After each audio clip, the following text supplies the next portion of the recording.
After Vanessa Cole failed to capture the attention of the story's supposed male lead, she immediately chose a new target: his younger brother, my childhood friend, Caleb Hayes.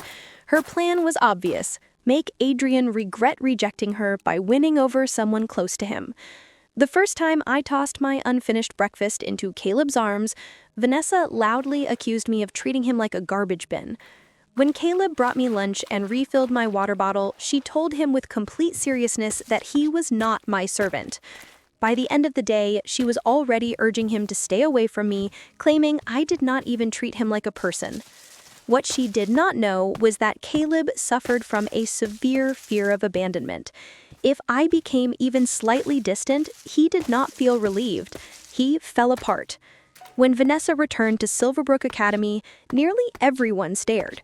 The scandal she had caused 2 months earlier had spread through the whole city, and rumors said her parents had nearly admitted her to a psychiatric clinic.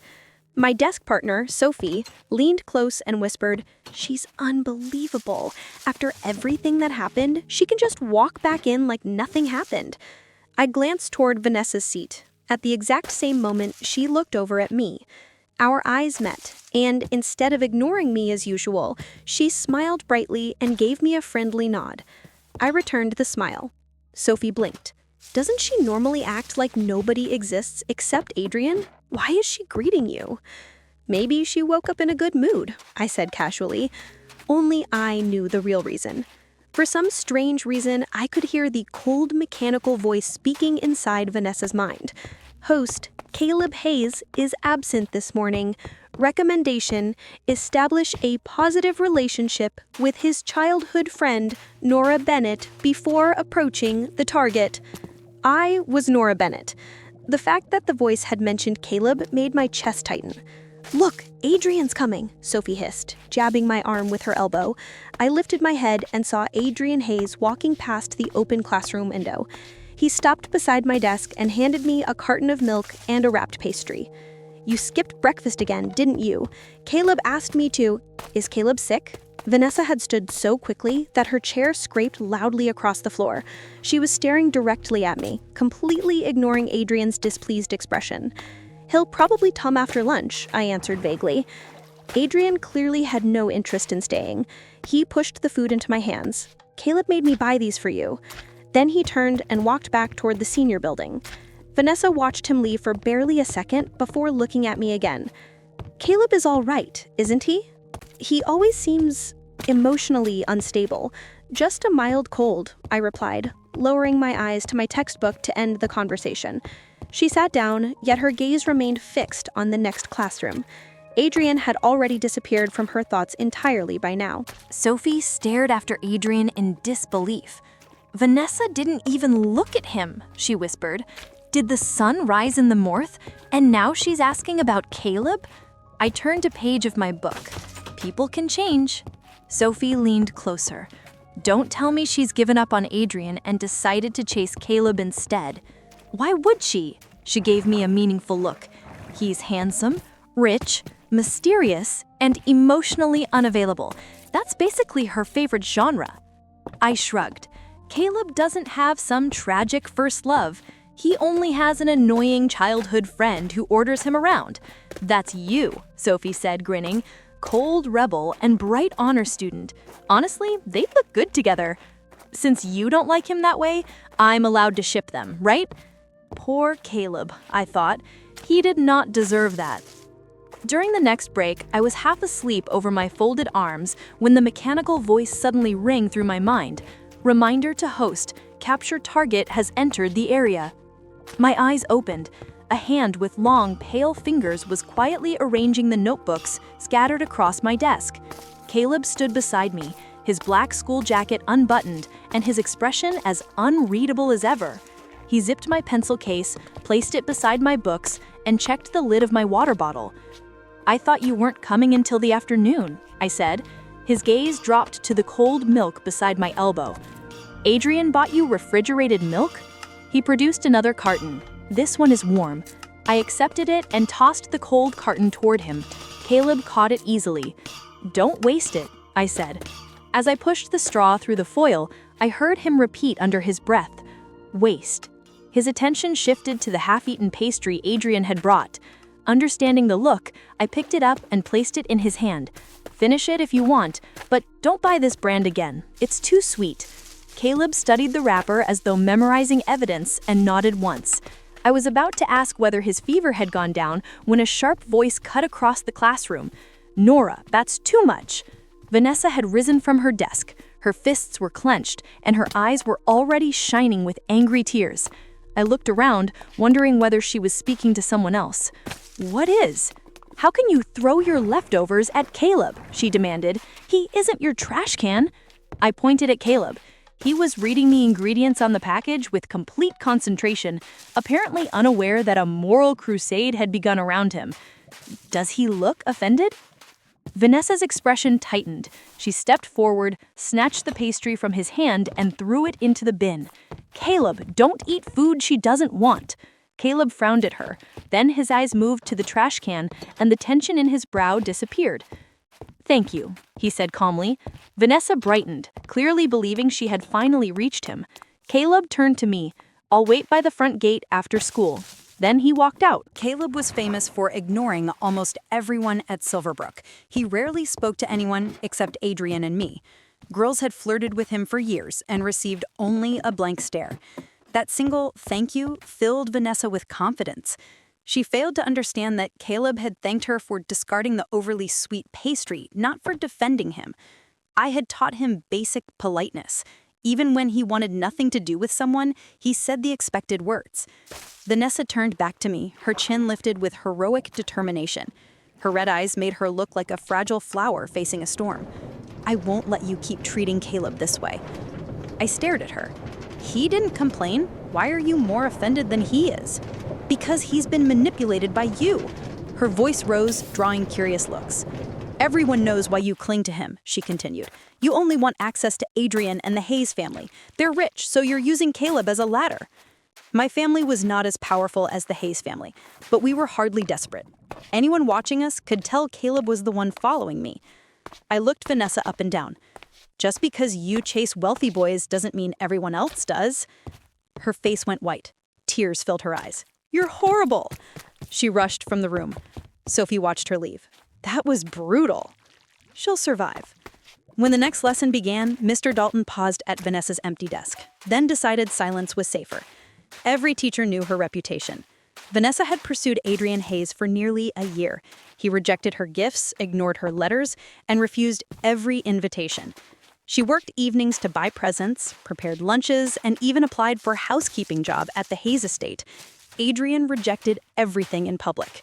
Once, he dropped an entire lunchbox into a bin while Vanessa watched. She smiled through tears. "I'll make something better tomorrow." Eventually, another student told her the truth. Adrian had loved a childhood friend who died years earlier. Everyone expected that to make Vanessa stop. Instead, it made her worse. At Adrian's birthday celebration, she disguised herself as catering staff and slipped into the Hayes mansion. Before dozens of guests, she fell to her knees and grabbed his sleeve. "If you can't love me, I'll die," she cried. "Tell me what you loved about her. I can copy everything. I don't mind becoming her replacement." That was when Adrian lost patience. Security dragged Vanessa outside while she screamed his name. The academy prepared expulsion papers the next morning. Her parents appeared at the estate, begging Adrian to forgive her and insisting their daughter was mentally unwell. She remained absent for weeks.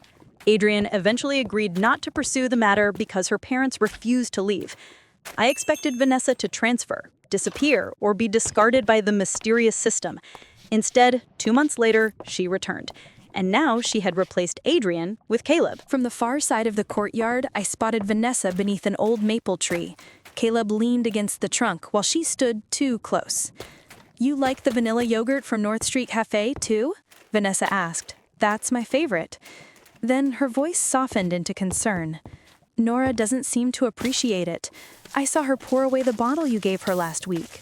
I stopped nearby. She was telling the truth, but not the whole truth. The yogurt had been apricot-flavored, and apricots made my throat itch. Caleb had bought it while feverish and grabbed the wrong bottle. Vanessa expected him to feel hurt. Caleb only looked at her. His distant eyes became empty. "I know," he said. Vanessa blinked. You know? I told her to throw it away. I bought the wrong flavor. Oh, her smile faltered. Even so, she could have been kinder. Throwing away something you chose for her must have felt disrespectful. A metallic chime rang inside my head. Warning, target Caleb Hayes is experiencing rapid irritation. Affection toward host has decreased. Current value, -18. Host should stop criticizing Nora Bennett. I pressed my lips together to keep from laughing. Vanessa had barely begun and had already driven his affection below 0. Caleb pushed away from the tree. Disrespectful, he repeated. She drank some before realizing the flavor. A rash appeared on her neck. I was the one who gave it to her. Throwing it away was correct. He turned to leave. Then he saw me. The cold stillness vanished from his face. His shoulders loosened and he crossed the courtyard in 3 long steps. His gaze dropped to the bottle in my hand. It's empty. I was going to refill it. I handed it over. Caleb took it without hesitation, his fingers brushing mine. Go inside, he said. The wind is cold. I'll fill it. Not from the chilled dispenser. My stomach hurts today. Room temperature, he replied, already walking toward the dining hall. I glanced back at Vanessa. She remained beside the maple tree, pale and rigid, staring at me as if I had performed an impossible trick. System, her silent voice demanded inside my mind. Is he brainwashed? Why does he act like her personal attendant? The original storyline described him as a rebellious loner who obeyed no one. The mechanical voice answered. Target possesses abandonment trauma and an unstable attachment pattern. He requires a dominant emotional anchor to confirm his value. Nora Bennett currently occupies that role. To capture the target, host must prove Nora is undeserving and replace her as his source of safety. I raised an eyebrow. So that was Vanessa's strategy. She planned to become a compassionate rescuer, saving a damaged boy from his cruel childhood friend. Unfortunately for her, Caleb did not want to be rescued. He wanted certainty, routines, and proof that someone expected him to return. If I gave him even a little distance, he did not feel free. He felt abandoned. Over the following week, Vanessa stopped pretending to be subtle. Whenever I handed Caleb my books, she appeared in the corridor and tried to pull them from his arms. "His hand is injured," she would announce. "How can you make him carry all that?" His hand was fine by then. When I pushed aside the cafeteria's meat pie and told Caleb he could have it, Vanessa arrived with lunch from Belmore Bistro. She placed it on his desk and glared at me as though I had been starving him. The gossip spread quickly. By Tuesday, Sophie no longer found the situation amusing. "Nora," she whispered during algebra, "Vanessa has been crying in the girls' restroom. She says you treat Caleb like a pet and threaten to make everyone abandon him if he disobeys you. A group from class 4 wants to report you." "Let them." She stared at me. "You're not worried?" "Not particularly." "Caleb hasn't defended you once," she continued. "He only ignores her. People think he's too frightened of you to speak." I looked 2 rows ahead. Caleb was not listening to the teacher. With a small blade, he shaved paint from a pencil in thin strips and arranged every shaving in a straight line beside his notebook. His face was blank. When the bell rang, Vanessa marched to his desk and slammed both palms onto it. The room fell silent. "Caleb," she said, her voice trembling with practiced courage, "you don't have to live like this. You don't have to stand outside in the rain waiting for Nora. You don't have to eat whatever she leaves behind. You are a human being." Caleb stopped moving and slowly lifted his eyes. Vanessa reached for his wrist. "Come to lunch with me. I'll show you what respect feels like." A sharp tone sounded inside my skull. "Emotional persuasion initiated. Target defenses under evaluation." I closed my textbook. "Caleb." He flinched at my voice. Before Vanessa could touch him, he pulled his hand away and looked directly at me. If she wanted to free him, I would show her what freedom did to him. "Go with her," I said. No one breathed. Caleb's pupils widened. The pencil snapped between his fingers. "What?" "You heard me." I put my books into my bag. "Vanessa is right. I'm tired of you following me everywhere. Eat with her, and don't wait for me after school." I left through the rear door. Instead of going to the dining hall, I climbed to the rooftop. Rain clouds pressed low over the town and winds rattled the fence. I bought coffee from a vending machine and sat by the stairwell. 10 minutes passed, then the rooftop door flew open so violently that it struck the wall. Caleb stood there, breathing as if he had run across campus. His tie hung loose, his hair was disordered, and blood marked his knuckles. His eyes swept the roof until they found me. He crossed the distance in seconds and dropped to his knees. "Nora," he gasped, grabbing my skirt. "I'm sorry. Whatever I did, I'm sorry. Don't send me away with her. Please don't throw me away." Caleb shook so hard that his teeth clicked. His breathing came in painful bursts. Vanessa had failed to understand one thing. Distance did not teach Caleb independence. It erased him. "You're bleeding," I said. "I broke a chair," he whispered against my knees. "Punish me if you want. Make me carry your bag for a month. Just don't tell me to leave." I ran my fingers through his hair. The instant I touched him, the trembling weakened. Caleb leaned into my palm. "I'm not abandoning you," I said. "I was proving something." "Never prove it again." The new voice came from the doorway. Adrian stood there with his hands in his pockets, grim. "He threw Vanessa's lunch across the classroom," he said. Then he smashed a chair and ran. "Half the students think he's dangerous." "She pushed him." Adrian looked down at him. "Nora, you know why he reacts like this." "I know." "When our mother left, she locked Caleb in a laundry room so he couldn't follow her. He was 5. A neighbor heard him crying." Adrian's jaw tightened. "Since then, he thinks people keep him only while he is useful. He attached himself to you because you gave him tasks, routines, and a place beside you." I said, "I know." "Then you know Vanessa is playing with something she cannot control. She thinks this is romance. If she separates him from you, he won't love her. He'll collapse." "I won't let that happen." I pulled Caleb up. He swayed, then pressed his shoulder against mine. "Good," Adrian muttered. "My family protected Vanessa once. We won't clean up another disaster." The incident made the rumors worse. Now I had supposedly turned Caleb Hayes into a loyal attack dog. Vanessa arrived the next morning with a bandaged arm and accepted every sympathetic glance like a medal. Inside my mind, her system sounded frantic. Warning, remaining mission time 72 hours. Host must create a romantic connection with target Caleb Hayes before expiration. Failure will result in memory deletion and termination. Vanessa's face twitched. All day, she bit her nails until the skin bled. Her savior performance had failed, and desperation was replacing it. On Friday, a storm rolled over Silverbrook. Rain hammered the windows. During study period, Sophie passed me a folded note. A first-year student brought this. It says Coach Mercer needs you in the old equipment annex behind the gym. Coach Mercer avoided paperwork. He would never ask me to organize files. Across the room, Vanessa's chair was empty. I folded the note and smiled. How original! I stood and adjusted my coat. "Tell Caleb I'll be back before the final bell." The annex stood beyond the field, behind pine trees. Nobody used it except to store broken hurdles, torn mats, and rusted gear. I crossed the yard beneath my umbrella and pushed open the swollen wooden door. The room smelled of damp concrete and dust. "Coach Mercer?" I called. The door slammed shut behind me. A metal lock clicked into place. "Nora." I turned. Vanessa stepped out from behind old wrestling mats. The tearful heroine was gone. Her face was pale and furious. "So, you finally came alone?" she said. "Planning another suspension?" "I don't care about school anymore. You ruined everything. First Adrian, now Caleb. Why do they always choose you? You're not kinder than me. You just order people around until they forget how to think." "I don't control Caleb. I keep him stable." "Liar."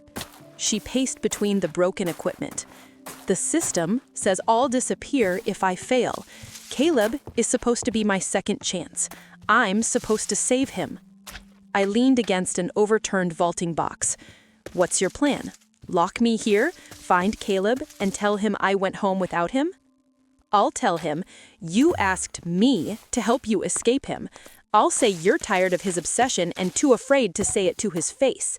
Then I'll be the only person who stays when he breaks." A warning blared through my mind. Host caution. Proposed action carries extreme risk. Target profile indicates a 92% probability of violent retaliation. Vanessa's eyes twitched. "Be quiet," she hissed. "I have the heroine advantage. Once Nora is gone, the story will correct itself." "Vanessa, if you tell Caleb I abandoned him, he will not cry in your arms. He will tear this school apart looking for me." "You're scared." "No, I'm warning you." She backed toward a ventilation opening near the floor. Its rusted grill had already been removed. "Watch me win." Before I could reach her, she squeezed through. Outside, metal scraped. Then the bar slid into place. I checked my watch. 3:45. Classes ended at 4. Caleb always waited beside my locker at 4:05. My phone showed no signal. I tried the door. The wood was thick, the hinges iron, and the lock was outside. I was not worried about the cold. I was worried about who Vanessa would meet at 4:05. At 4:05, Caleb stood beside locker 218 in the east corridor. He held cinnamon milk. He had warmed it beneath the hand dryer because cold drinks hurt my stomach when it rained. At 4:10, I had not arrived. His thumb pressed into the carton. Maybe she was angry. Maybe she remembered the chair he broke. Maybe she had finally grown tired of him. "Caleb?" He turned. Vanessa stood at the far end of the corridor, soaked. Her hair clung to her face, and she wore an expression of sadness. The moment he saw her, disgust flashed through him, but he needed one answer. "Where is Nora?" Vanessa lowered her eyes. "She left." The carton burst in his hand. Warm milk ran over his fingers and dripped onto the floor. "She left?" he repeated. "She asked me to tell you. She said you were suffocating her. She couldn't stand you following her anymore, so she went through the back gate." Caleb stared at her. Vanessa reached for his sleeve. "She didn't want to see you again. But I'm here, Caleb. I won't abandon you." Caleb looked at the hand touching his sleeve. For one breath, panic swallowed everything. The idea that Nora had left opened the dark room from his childhood, the locked door, the silence, the certainty that nobody was coming back. Then he looked into Vanessa's eyes.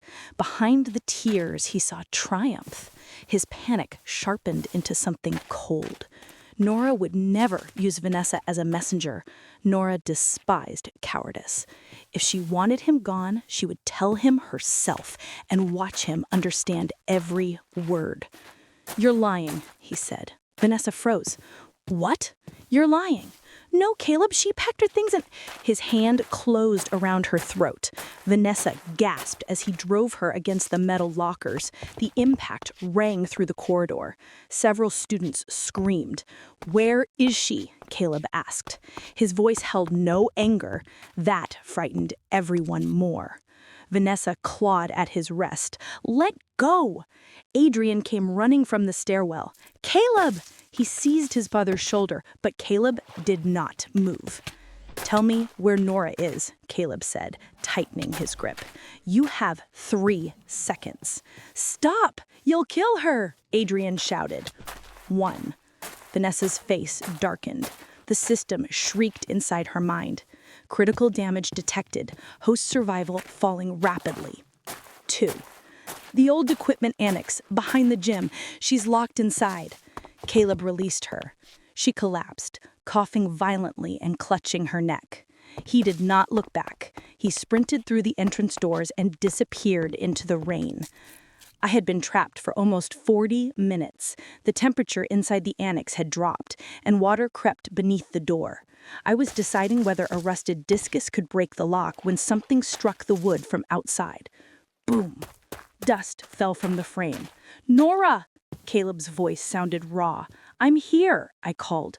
"The lock is outside. Don't hurt yourself." Another impact split the door near the hinges. "Stand back!" I moved behind the vaulting box. The third kick tore one hinge loose. The fourth ripped the swollen door from the frame and sent it crashing inward. Caleb stood in the opening, drenched and breathing hard. His hair was plastered to his forehead, his knuckles bleeding again. His eyes searched the room until they found me. He crossed the distance without speaking, dropped to his knees and wrapped both arms around my waist. The force nearly knocked me over. "She said you left," he choked out. "She said you were tired of me." I placed my hands on his wet hair. I'm fine. Please don't be tired of me. I can change. I'll stay farther away. I'll talk less. Just don't disappear. He was no longer the cold boy everyone feared. He was 5 years old again, waiting in darkness for a door that never opened. I knelt and forced him to look at me. Caleb, eyes on me. He obeyed, though his breathing still shook. Did I tell you to leave? No. Did I say I didn't want you? No. Then why did you believe her? Because I was afraid, he whispered. I held his face and wiped the rain from his cheeks. You listen to me, not to people trying to use you. You belong with me, Caleb. I do not abandon what is mine. Understand? The words were possessive and unhealthy, but they reached him instantly. The panic in his eyes eased, his breathing slowed. He leaned forward until his forehead rested against my shoulder. Yours, he said. Only yours. I pulled him to his feet. Good. We're going back. There's still something to handle. When we entered the east corridor, chaos had spread. Vanessa sat near the lockers, surrounded by students. Purple marks were forming around her neck. Adrian stood beside her, grimly. When Vanessa saw Caleb holding my hand, she recoiled. You're insane, both of you. Caleb did not react. With my fingers locked in his violence had vanished. His expression was distant and controlled. Adrian stepped forward. Nora, this has gone far enough. I'm ending it now. I stopped in front of Vanessa. She glared up at me. You made him like this. He almost killed me because you trained him to obey. No, you nearly got yourself killed because you treated his trauma like a romance game. Her face twisted. You imagined Caleb was a lonely prince waiting for a gentle girl to rescue him. You never learned what he actually needed. I crouched so only those nearest could hear. Routines make him feel safe. Being useful reminds him that he has a place. You tried to steal that place and expected gratitude. Vanessa's lips trembled. You're not his savior, I continued. You pointed a weapon at yourself and assumed it wouldn't fire. A deafening metallic tone exploded through my mind. Critical mission failure. Target affection. -100. Permanent hostility confirmed. Recovery impossible. Vanessa went rigid. No, she whispered. Beginning host termination. Her eyes widened. Wait, give me more time. Give me Adrian again. I can fix it. She grabbed her head. System, don't leave me. I don't want to disappear. To everyone else, she seemed to be screaming at empty air. Students backed away as she thrashed against the lockers. Then her body went limp. The final announcement echoed once.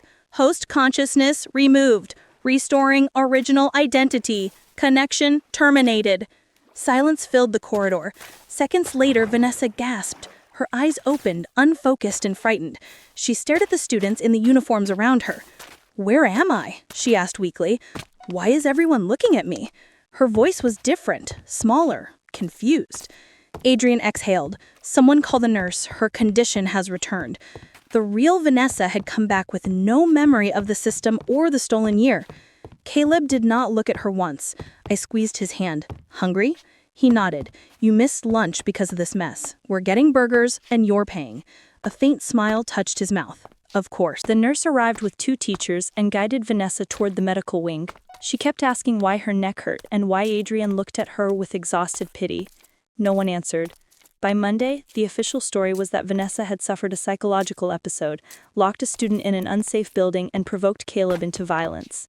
Silverbrook suspended her. Her parents came the next morning. Her mother cried while her father apologized to the principal, the Hayes family, and me. Adrian refused to let his family bury the incident again. She needs treatment, he said, not another excuse. Security footage showed Vanessa crossing the field with a chain and padlock. The evidence allowed no further excuses from anyone. The principal still called me into his office. Caleb was already there. He sat beside Adrian, staring at the carpet. His hands were bandaged. Mr. Hayes caused serious damage, the principal said. He also assaulted another student. Caleb's fingers tightened. He believed I was in danger, I replied. That explains his actions. It does not excuse them. I know. The principal looked at Caleb. Do you understand? Caleb stayed silent until I touched his sleeve. Yes. He received 2 weeks of suspension, mandatory counseling, and a warning that another violent incident could lead to expulsion. Outside the office, Adrian handed me a folder. What is this? Therapist recommendations, specialists in trauma and attachment disorders. Caleb's expression hardened. I'm not going. You are, I said. His eyes moved to me. I don't need them. You broke furniture, nearly strangled someone, and kicked a door from its frame. She locked you inside. And next time you need to find me without committing 3 crimes. His jaw tightened, but he nodded. Fine, if you come. I'll wait outside. That counts. Therapy did not transform him overnight. Caleb still checked every room when he could not see me. He still texted if I was 5 minutes late. But he began learning the difference between being abandoned and simply being apart. I made rules. No following me when I asked for privacy. No threatening anyone who annoyed me. No breaking things. If panic started, he had to call me, Adrian, or his therapist. Caleb wrote every rule in a black notebook and treated it like law. Vanessa never returned to Silverbrook. The original girl remembered nothing after the previous spring. When doctors explained the missing months, she cried for days. Her family moved to Briar Glen, a quiet town hours away, where she could recover without whispers. The mechanical voice never appeared again. Sometimes I wondered whether the real Vanessa had been trapped inside her own mind, forced to watch a stranger ruin her life. I hoped she remembered none of it. 3 months passed, and the academy found another scandal. The stories about Caleb and me faded. People still called him my shadow. They were not entirely wrong. 6 months after the storm, life at Silverbrook had become almost ordinary. Vanessa's family sent one letter. She was studying in Briar Glen, meeting with doctors and rebuilding the year she had lost. She remembered Adrian only as a classmate she had once admired. She did not remember Caleb, the storage annex, or me. I never answered. Caleb completed every counseling session. His therapist said progress meant learning that fear could exist without controlling every action. He still waited for me after class, but no longer treated a 10-minute delay like the end of the world. On a rainy Saturday in February, he sat on my bedroom floor, arranging my books by height. I was at my desk editing an application essay for Hawthorne University. Caleb removed a novel and frowned at its faded spine. That one stays, I said. The cover is damaged. I know. Put it back. He returned it immediately. At school, students lowered their voices when he passed. Here, he looked calm. Caleb. He stopped and looked up. We graduate in 4 months. I'm aware. I applied to Hawthorne, Eastmere, and Kingsley. I applied to the same 3. I turned my chair toward him. Adrian said your father wants you in London. My father wants many things. And if I choose a university that rejects you, I'll rent an apartment nearby and attend another college. You've planned this? I have floor plans. He pulled a black folder from beneath my bed. Inside were apartment listings, transport maps, tuition estimates, and notes about all 3 campuses. You made a plan for each school? 2 for Kingsley. The Western District has poor transport. I laughed. That is completely unreasonable. It is efficient. I closed the folder. What happens if I tell you I want to go alone? His expression changed. The old fear appeared, but now it stopped behind his eyes instead of consuming him. He took a slow breath. Then I would ask whether you mean alone for a week, a semester, or forever. And if I said forever, his fingers tightened around the folder, but his voice stayed steady. I would not break anything. That's encouraging. I would probably hate every person you met. Less encouraging. But I would not follow you without permission, he added. I know the rules. Months earlier, the question would have shattered him. Now he could sit with it, frightened but present. I leaned back. Relax. I'm not planning to disappear. His shoulders lowered. Still, you need a life that doesn't depend entirely on me. Caleb crossed the room until he stood before my chair. I have therapy, classes, Adrian, and work at the foundation. That isn't what I mean. I know. He knelt and rested one hand on the armrest, but waited before moving closer. May I? I nodded. Only then did he rest his forehead against my shoulder. I am learning how not to drown then you step away, he said quietly. That does not mean I want some other shore. I rested a hand against his neck. That sounded almost healthy. Do not exaggerate. I smiled. What about dating? Someday you may want someone who doesn't order you around. Caleb raised his head. His eyes were calm, though the devotion remained intense. I don't want normal, he said. Before you, I moved like a shadow. You gave me expectations and a reason to return. Therapy taught me I am still a person when you are not beside me. It did not teach me to stop choosing you. He tucked a strand of hair behind my ear. You promised not to discard me. I promise not to abandon you, I corrected. That doesn't mean you can ignore boundaries. I know, I wrote them down. I caught his shirt and pulled him closer. Fix the bookshelf. You put poetry in history. Caleb glanced at the shelf, offended. I'll fix it. He kissed the corner of my mouth, leaving me room to pull away. No system controlled us now. No plot demanded a hero, villain, or perfect ending. There was only Caleb, healing, and me, learning to hold on without becoming another cage. For now, that was enough.